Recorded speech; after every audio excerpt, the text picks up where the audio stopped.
ಶ್ರೀ ಗಣಪತಿ ಶಾರದಾ ಗುರುಭ್ಯೋ ನಮಃ. ನಿಗಮ ಕಲ್ಪಿತರೋರ್ಗಳಿತಂ ಫಲಂ ಮುಖಾದಮೃತ ದ್ರವ ಸಂಯುತಂ ಅಬತ ಭಾಗವತಂ ರಸಮಾಲಯಂ ಮುಹುರಹೋ ರಸಿಕ ಭುವಿ ಭಾವುಕಾಹ. ಶ್ರೋತೃಗಳಿಗೆ దేవుడు ಎಂದೇ ಪ್ರಖ್ಯಾತರಾದ దేవుಡು ಶಾಸ್ತ್ರಿಗಳಿಂದ ರಚಿಸಲ್ಪಟ್ಟಂತಹ ಸಂಗ್ರಹ ಭಾಗವತದ 9ನೆಯ ಅಧ್ಯಾಯಕ್ಕೆ ಸ್ವಾಗತ. ಈ ಭಾಗದಲ್ಲಿ ನಾವು ಧ್ರುವ ಚರಿತ್ರೆಯನ್ನು ಕೇಳಲಿದ್ದೇವೆ. ಸೃಷ್ಟಿ ಮಾಡಬೇಕೆಂದುಕೊಂಡು ಬ್ರಹ್ಮನು ಸೃಷ್ಟಿಸಿದ ಸನಕಾದಿಗಳು, ನಾರದರು, ಋಭು, ಹಂಸ, ಆರುಣಿ, ಯತಿ ಇವರು ಮದುವೆಯನ್ನೇ ಮಾಡಿಕೊಳ್ಳಲಿಲ್ಲವಾಗಿ ಅವರಿಗೆ ಸಂತತಿಯೇ ಇಲ್ಲವಾಯಿತು. ಬ್ರಹ್ಮನ ಇನ್ನೊಬ್ಬ ಮಗನಾದ ಅಧರ್ಮನಲ್ಲಿ ದಂಭ ಮಾಯೆಯರು ಹುಟ್ಟಿದರು. ರಾಕ್ಷಸೇಶ್ವರನಾದ ನಿರಋತಿಯು ಆ ಇಬ್ಬರನ್ನು ಕಾಪಾಡಿದನು. ಅವರು ಲೋಭ ನಿಕೃತಿಯರನ್ನು, ಅವರು ಕ್ರೋಧ ಹಿಂಸೆಯರನ್ನು, ಅವರು ಕಲಿ ದುರುಕ್ತಿ ಎಂಬುವರನ್ನು, ಅವರು ಭಯ ಮೃತ್ಯುಗಳನ್ನು, ಅವರು ನಿರಯ ಯಾತನೆಗಳೆಂಬುವರನ್ನು ಪಡೆದರು. ಇದು ಅಧರ್ಮನ ವಂಶವು. ಇದನ್ನು ತಿಳಿದವರಿಗೆ ಮನಃಶುದ್ಧಿಯು ಲಭಿಸುವುದು. ಅಂದರೆ ಈ ಎಲ್ಲ ಸ್ವಭಾವಗಳಿಗೂ ಇರುವಂತಹ ಸಂಬಂಧಗಳನ್ನು ಗಮನಿಸಿ ನೋಡಬಹುದು.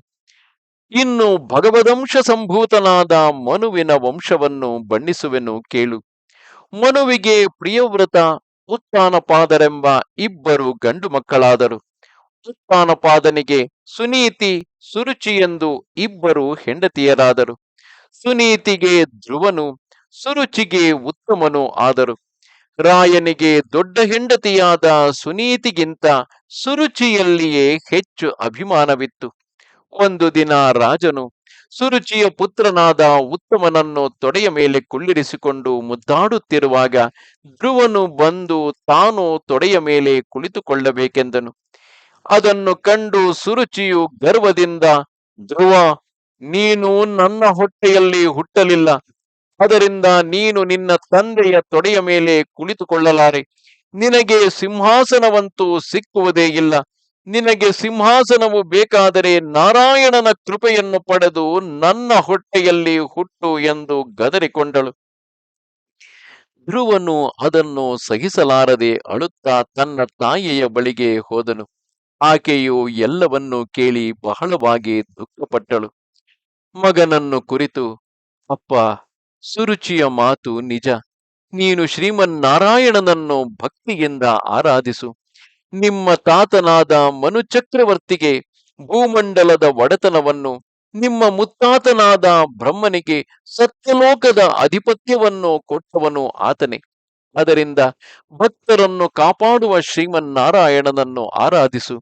ಆತನು ನಿನಗೆ ಸಿಂಹಾಸನವನ್ನು ಕೊಡುವನು ಎಂದು ಹೇಳಿದಳು. ಆ ಮಗುವು ಹಾಗೆಯೇ ಆಗಲಿ ಎಂದು ನಾರಾಯಣನನ್ನು ಹುಡುಕಿಕೊಂಡು ಹೊರಟನು. ನಾರದ ಮಹರ್ಷಿಯು ಧ್ರುವನನ್ನು ಕಂಡು ಓಡಿ ಬಂದನು. ಆಟವಾಡುವ ವಯಸ್ಸಿನಲ್ಲಿ ನಾರಾಯಣನನ್ನು ಹುಡುಕಿಕೊಂಡು ಬಂದೆಯಲ್ಲ. ನಾರದರೆ, ನನ್ನನ್ನು ಮನೆಗೆ ಹೋಗು ಎನ್ನಬೇಡಿ. ಆಗ ಧ್ರುವನು ಹೇಳುತ್ತಾನೆ, ನನ್ನನ್ನು ಮನೆಗೆ ಹೋಗು ಎನ್ನಬೇಡಿ.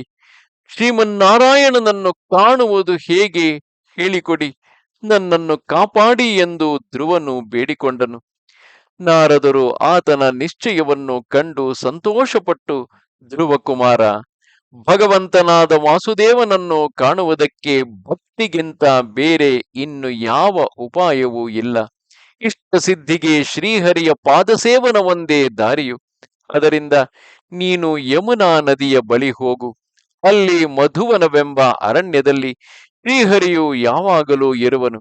ಅಲ್ಲಿ ಭಗವಂತನನ್ನು ಕುರಿತು ತಪಸ್ಸು ಮಾಡು. ಆತನು ನಿನಗೆ ಒಲಿಯುವನು. ನಾನು ನಿನಗೊಂದು ಮಂತ್ರವನ್ನು ಉಪದೇಶ ಮಾಡುವೆನು. ಅದರಿಂದ ಸ್ವಾಮಿಯನ್ನು ಬೇಗ ಕಾಣುವೆ. ಓಂ ನಮೋ ಭಗವತೆ ವಾಸುದೇವಾಯ ಎಂಬುದೇ ಆ ಮಂತ್ರವು ಎಂದು ಹೇಳಿ ಮಂತ್ರೋಪದೇಶ ಮಾಡಿ ಆ ಭಗವಂತನನ್ನು ಆರಾಧನೆ ಮಾಡುವ ಕ್ರಮವನ್ನು ಹೇಳಿಕೊಟ್ಟನು.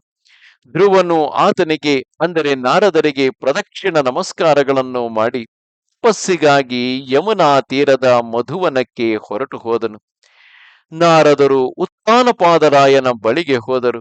ಆತನು ತಾನು ಹೆಂಡತಿಗಾಗಿ ಮಗನನ್ನು ತೊರೆದನಲ್ಲ, ಆ ಹುಡುಗನು ಏನಾದನೋ ಎಂದು ಬಹಳವಾಗಿ ಮರುಗುತ್ತಿದ್ದನು. ನಾರದರು ಆತನಿಗೆ, ಯೋಚಿಸಬೇಡ, ನಿನ್ನ ಮಗನು ನಾರಾಯಣನನ್ನು ಆಶ್ರಯಿಸಿರುವನು. ಲೋಕಪಾಲಕರಾದ ಇಂದ್ರಾದಿಗಳಿಗೂ ಅಸಾಧ್ಯವಾದಂತಹ ಫಲವನ್ನು ಹೊಂದಿ ನಿನ್ನ ಯಶಸ್ಸನ್ನು ಬೆಳೆಸುವನು ಎಂದು ಹೇಳಿ ಸಮಾಧಾನ ಮಾಡಿದನು. ಇತ್ತ ಧ್ರುವನು ಮಧುವನದಲ್ಲಿ ತಪಸ್ಸಿಗೆ ನಿಂತನು. ಬರುತ್ತಾ ಆ ಹುಡುಗನ ತಪಸ್ಸು ತೀವ್ರವಾಯಿತು. 3 ದಿನಗಳಿಗೊಂದು ಬಾರಿ ಹಣ್ಣು ತಿನ್ನುತ್ತಾ 1 ತಿಂಗಳು ಕಳೆದನು. 2ನೆಯ ತಿಂಗಳಲ್ಲಿ 6 ದಿನಗಳಿಗೊಮ್ಮೆ ತರೆಗೆಲೆ ಒಣಹುಲ್ಲುಗಳನ್ನು ತಿನ್ನುತ್ತಾ ಬಂದನು. ಹೀಗೆಯೇ ಆಹಾರವನ್ನು ತ್ಯಜಿಸಿ ದೃಢ ಮನಸ್ಸಿನಿಂದ 1 ಕಾಲಿನಿಂದ ನಿಂತು ತಪಸ್ಸು ಮಾಡಿದನು. ಆತನ ತಪಸ್ಸು ಬಲವಾಯಿತು. ತಪಸ್ಸು ಅಗ್ನಿಯಾಗಿ ತನ್ನ ಬಿಸಿಯನ್ನು 3 ಲೋಕಕ್ಕೂ ಮುಟ್ಟಿಸಿತು. ಅದನ್ನು ಸಹಿಸಲಾರದೆ ಎಲ್ಲರೂ ಒದ್ದಾಡಿದರು. ಆಗ ಲೋಕಪಾಲಕರೆಲ್ಲರೂ ಹೋಗಿ ಶ್ರೀಮನ್ನಾರಾಯಣನಿಗೆ ಆ ಸುದ್ದಿಯನ್ನು ತಿಳಿಸಿ ತಮ್ಮನ್ನು ಕಾಪಾಡಬೇಕು ಎಂದು ಬೇಡಿಕೊಂಡರು. ಆತನು, ಆಗಲಿ, ನಿಮ್ಮನ್ನು ಕಾಪಾಡುವೆನು ಎಂದು ಅಭಯವನ್ನು ಕೊಟ್ಟು ಗರುಡವನ್ನೇರಿ ಧ್ರುವನು ತಪಸ್ಸು ಮಾಡುತ್ತಿದ್ದ ಮಧುವನಕ್ಕೆ ಬಂದನು. ಅದುವರೆಗೂ ತನ್ನ ಹೃದಯದಲ್ಲಿ ಜ್ಯೋತಿಯನ್ನು ಕಾಣುತ್ತಿದ್ದ ಧ್ರುವನಿಗೆ ತಟ್ಟನೆ ಕಣ್ತೆರೆಯಿತು. ಎದುರಿಗೆ ಸ್ವಾಮಿಯು ನಿಂತಿದ್ದಾನೆ. ಪರಮಾತ್ಮನಾದ ಶ್ರೀಹರಿಯ ದರ್ಶನವಾಗುತ್ತಲೇ ಧ್ರುವನಿಗೆ ಭಯ ಸಂತೋಷಗಳೆರಡೂ ಆದವು. ಒಂದೇ ಕಾಲಿನಿಂದ ಭೂಮಿಯಲ್ಲಿ ದಂಡದಂತೆ ಮಲಗಿ ಪ್ರಣಾಮ ಮಾಡಿದನು.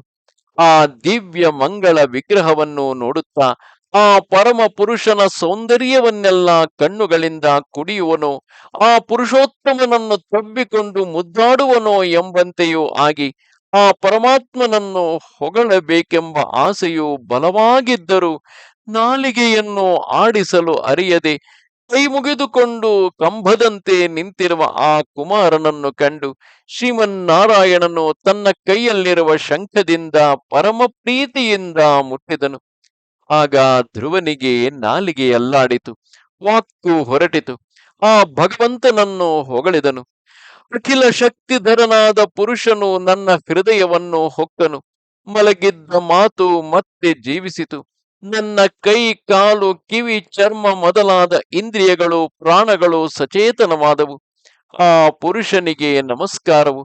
ಎಲೈ ಭಗವಂತನೇ, ನೀನೇ ಈ ಲೋಕವನ್ನು ಸೃಷ್ಟಿಸುವೆ, ನೀನೇ ಅದನ್ನು ಹೊಕ್ಕು ಎಲ್ಲವನ್ನು ಆಡಿಸುವೆ, ಅದರಿಂದ ಎಲ್ಲವೂ ನೀನೇ ಆಗಿರುವೆ.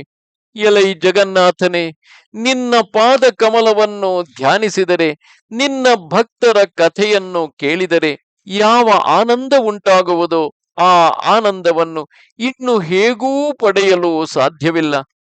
ಕಮಲನಾಭನೇ, ನನಗೆ ಯಾವಾಗಲೂ ನಿನ್ನ ಭಕ್ತರ ಸಂಘ ಉಂಟಾಗುವಂತೆ ಅನುಗ್ರಹಿಸು ಎಂದು ಪರಮ ಭಕ್ತಿಯಿಂದ ಪರಮ ಪುರುಷನನ್ನು ಪರಿಪರಿಯಾಗಿ ಹೊಗಳಿದನು.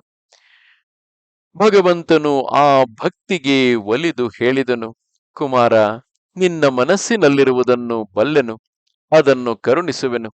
ನಾಶರಹಿತವಾದ ಧ್ರುವ ಪದವಿಯು ನಿನ್ನದಾಗಲಿ. ಪ್ರಳಯದಲ್ಲಿಯೂ ಆ ನಿನ್ನ ಪದವಿಯು ಹೋಗುವುದಿಲ್ಲ. ಸೂರ್ಯ ಚಂದ್ರಾದಿ ಗ್ರಹಗಳು, ನಕ್ಷತ್ರಗಳು, ಸಪ್ತರ್ಷಿಗಳು ನಿನ್ನ ಸಿಂಹಾಸನವನ್ನು ಆಶ್ರಯಿಸಿ ನಿಂತು ನಿನ್ನನ್ನು ಪ್ರದಕ್ಷಿಣ ಮಾಡುತ್ತಿರಲಿ.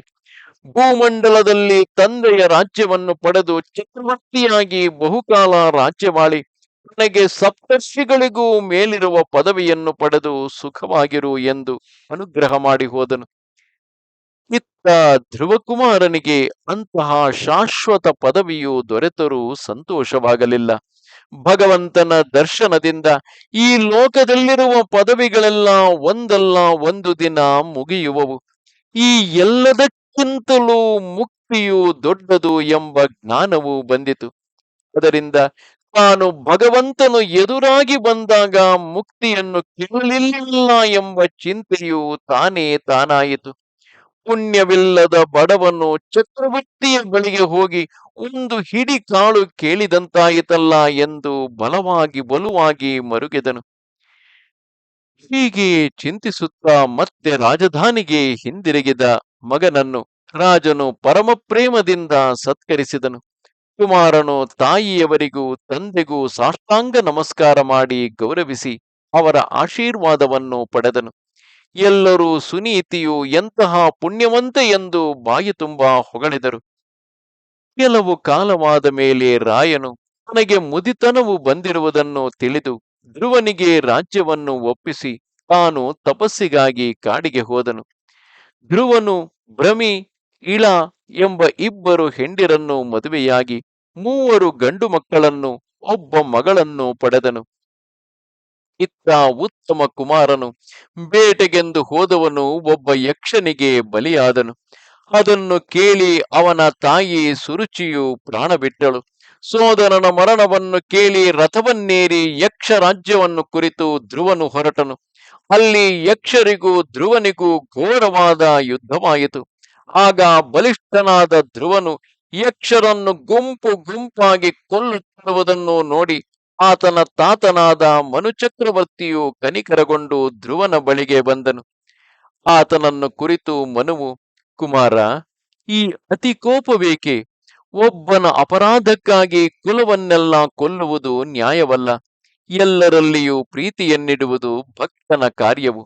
ಹಾಗೆ ಮಾಡಿದವನಿಗೆ ಭಗವಂತನು ಒಲಿಯುವನು. ಎಲ್ಲವನ್ನೂ ಮಾಡುವವನು ಭಗವಂತನು ಎಂಬುದನ್ನು ಗಮನಿಸು. ಈ ಯಕ್ಷರು ನಿನ್ನ ತಮ್ಮನನ್ನು ಸಂಹರಿಸಿದವರಲ್ಲ. ಆಗು ಹೋಗುಗಳಿಗೆಲ್ಲ ದೈವವೇ ಕಾರಣವು. ಆ ದೈವವು ಲೋಕವನ್ನೆಲ್ಲ ಮೂಗುದಾರ ಹಾಕಿದ ಎತ್ತುಗಳಂತೆ ಆಡಿಸುವುದು ಎಂಬುದನ್ನು ಮರೆಯಬೇಡ. ಅದರಿಂದ ಕೋಪವನ್ನು ನಿಗ್ರಹಿಸು. ಕೋಪವು ಪಾಪಿಯು, ಅದಕ್ಕೆ ವಿವೇಕಿಯು ಸಿಕ್ಕಬಾರದು. ಈಗ ನೀನು ಮಾಡಿರುವ ಯಕ್ಷರ ವಧೆಯು ಕುಬೇರನಿಗೆ ಆಗ್ರಹವನ್ನು ತಂದಿರುವುದು. ಮಹಾತ್ಮರ ಆಗ್ರಹದಿಂದ ಅಮಂಗಳವಾಗುವುದು. ಅದರಿಂದ ನೀನು ಈ ಕೋಪವನ್ನು ಬಿಟ್ಟು ಕುಬೇರನನ್ನು ಸೇವಿಸು ಎಂದು ಹೇಳಿದನು. ಧ್ರುವನು ಅದರಂತೆ ಮಾಡಿ ಕುಬೇರನ ಅನುಗ್ರಹವನ್ನು ಪಡೆದು ರಾಜಧಾನಿಗೆ ಹಿಂದಿರುಗಿದನು. ಈ ಧ್ರುವನ ಕಥೆಯನ್ನು ನಾರದರು ವೀಣೆಯನ್ನು ಬಾರಿಸಿಕೊಂಡು ಪ್ರಚೇತಸರ ಯಾಗದಲ್ಲಿ ಹೊಗಳಿದರು. ಈ ಚರಿತ್ರೆಯನ್ನು ಹೇಳಿದವರ ಕೇಳಿದವರ ಮನೋರಥಗಳೆಲ್ಲವೂ ಫಲಿಸುವವು. ಅವರಿಗೆ ಭಗವದ್ಭಕ್ತಿಯುಂಟಾಗುವುದು ಎಂದು ಮೈತ್ರೇಯನು ವಿದುರನಿಗೆ ಹೇಳಿದನು. ಇದರೊಂದಿಗೆ ಧ್ರುವ ಚರಿತ್ರೆ ಎಂಬ 8ನೆಯ ಅಧ್ಯಾಯವು ಸಂಗ್ರಹ ಭಾಗವತದಲ್ಲಿ ಮುಗಿಯಿತು. ನಮಸ್ತೆ ಶಾರದೆ ದೇವಿ ಕಾಶ್ಮೀರ ಪುರವಾಸಿನಿ ತ್ವಾಮಹಂ ಪ್ರಾರ್ಥಯೇ ನಿತ್ಯಂ ವಿದ್ಯಾದಾನಂಚ ದೇಹಿಮೆ. ನಮಸ್ಕಾರ.